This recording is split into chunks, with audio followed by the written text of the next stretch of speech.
Sa iba pang mga balita, ilang Koreano rin daw ang itinuturing na persons of interest sa pagpatay sa Korean businessman na si Ji Ik-ju.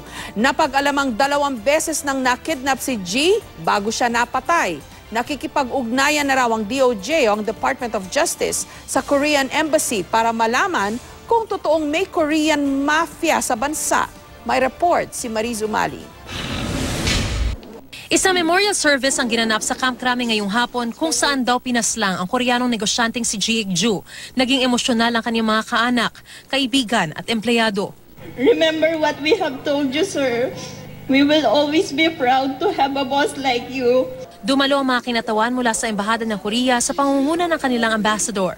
We pledge to exert every effort to protect all Korean nationals with the cooperation of the Philippine government. Naroon ang may bahay niya si Choi Kyung-jin, pero hindi na siya nagsalita. Pakiusap daw mismo ng asawa na sa Crame daw sa memorial service. Nag-alay ng panalangin, awit at mga bulaklak para kay Ji.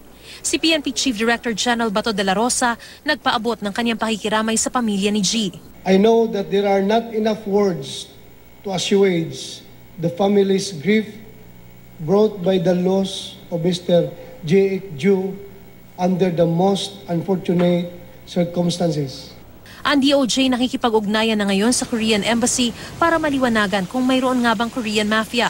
Sa ngayon daw, may Koreans nang itinuturing na persons of interest, pero di pa raw maaaring isiwalat ng kalihim dahil premature pa ang impormasyon. Lahat ng anggulo, siyempre kasama ng investigation to be covered by the investigation of the joint investigating team ng PNP at saka NBI. Sa impormasyon daw nila, 2 beses na nakidnap noon si Ji bago pa ito napatay. Nangako rin si General Baton na patuloy na poprotektahan ng mga Korean nationals at iba pang foreigner na nagnenegosyo at nagtatrabaho sa Pilipinas. We in the PNP are giving our best effort and leaving no stones unturned in getting to the bottom of the case and serving the ends of justice. I humbly reach out to the Korean community to assure you as well that the PNP remains sincere to the mandate to serve and protect not only our own countrymen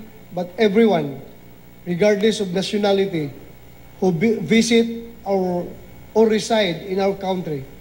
Ang Korean community patuloy daw na babantayan ang takbo ng investigasyon. I'd like to appreciate what's happening today.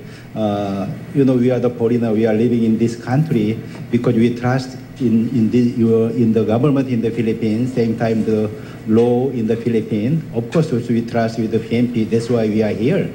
Magpapatuloy ang memorial service para kay Ji Ik-ju dito sa Camp Crame mula ngayon hanggang Lunes mula alas 3 hanggang alas 5 ng hapon. Pero bukas naman sa lahat ng mga nais dumalaw at mag-alay ng panalangin mula alas 10 ng umaga hanggang alas 8 ng gabi.